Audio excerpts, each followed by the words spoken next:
Hi guys, my name is Xena and welcome to my YouTube channel.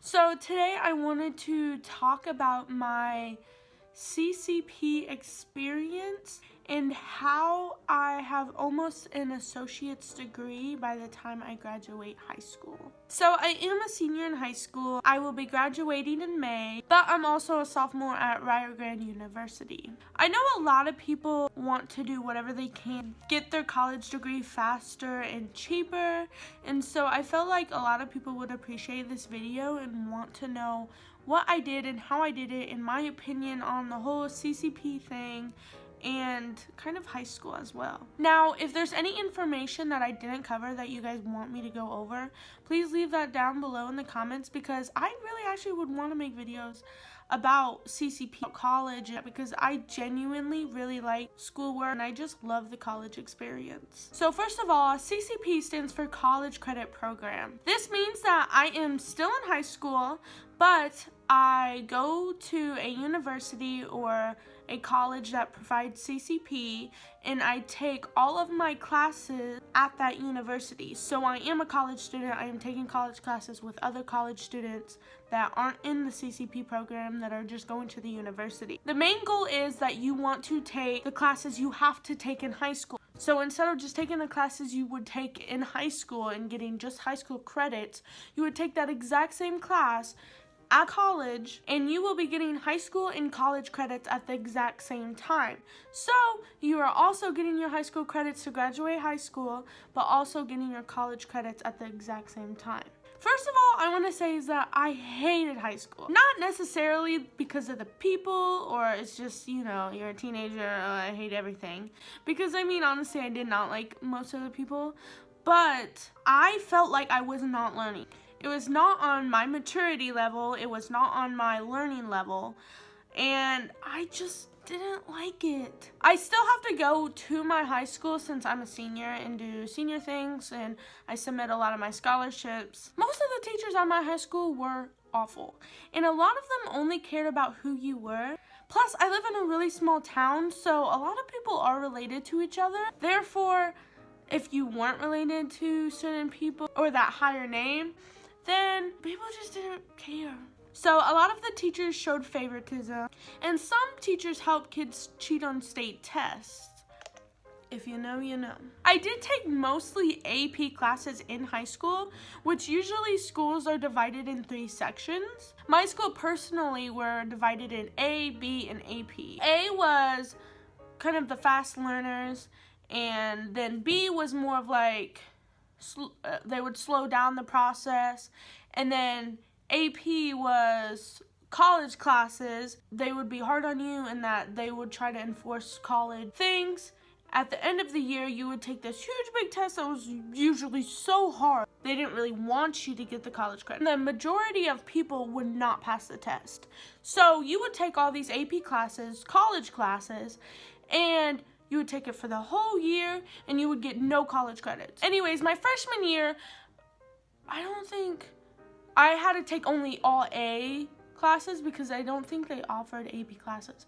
But my sophomore year, I took all A classes of the classes you couldn't take AP classes, but more than half of my classes were AP classes. It was such a tough year for me. And I didn't get any college credits. Even though I did so much work, I studied so much. Let's talk about more of the CCP. So I took my CCP acceptance test at the end of my sophomore year so I could get accepted into my junior year. The test is divided into 2 sections, the writing section and then the math section. So here are the classes I have been taking over the past 2 years and how many I would take during each semester.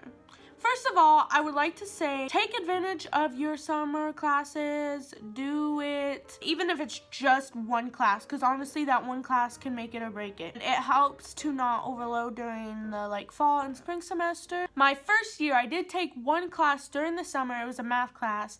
It kind of gave me a little starter feel of it all, and plus I'm not good at math, so I didn't want to put so many classes in my first semester, so that was a really beneficial thing. But in the 2-year span of being at Rio Grande, I think I have taken 19 classes. Most of the classes I took were needed.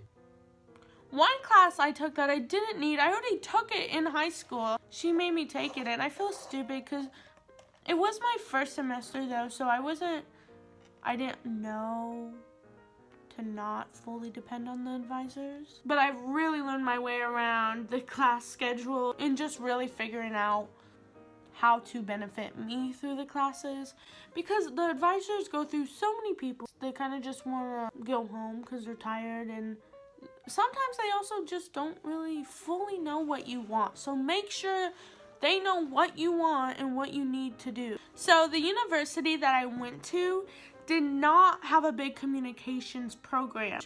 I am a future mass communications major, so that is something super important and also a big reason why I decided not to stay there. Plus, Marshall's just super great with communications. I'm so excited to go.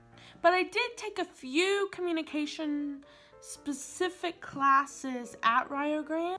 I also observed some classes that were more towards graduate students and a higher credit class that the CCP students couldn't do. I am really passionate about my work and my future, so I contacted those professors, and some of them even said I should have contacted them earlier because they could have lowered the credit down for me personally in the class, but I would still be able to take the class. I would go in and watch and listen and participate and see what these other students that are also going into the field that I want do, and that is just something that is really special. There's also some classes that I just wanted to know about and become a better person, and one of those classes was social work. Now, I don't really see myself as a social worker. I would see myself as an activist, and I really want to use my media platform to talk about certain things.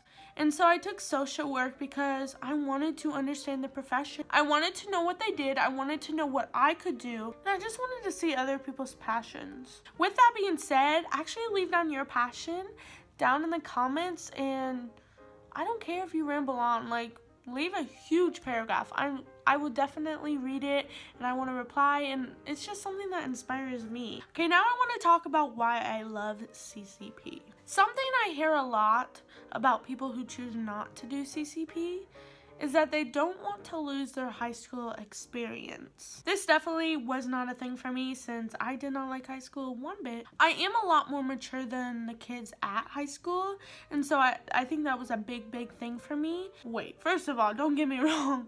There's plenty of immature people at college, but I was more friends with the professor, because one thing I love to do is learn and share information and just things like that. And so I felt more personal with the professors, and that was another thing, because earlier I talked about how the teachers weren't really teaching us. It just mattered who you were. With the professors, it was more like be passionate. Plus, college level work is more on my level than any of the high school stuff was, besides the AP. And I do want to say that there's one class at high school that I actually did learn and love, and that was my AP history class. Thanks for watching this video. If you liked it, you can press that big thumbs up button right below. Don't forget to subscribe. If you guys have any questions about my CCP experience, please put them down below.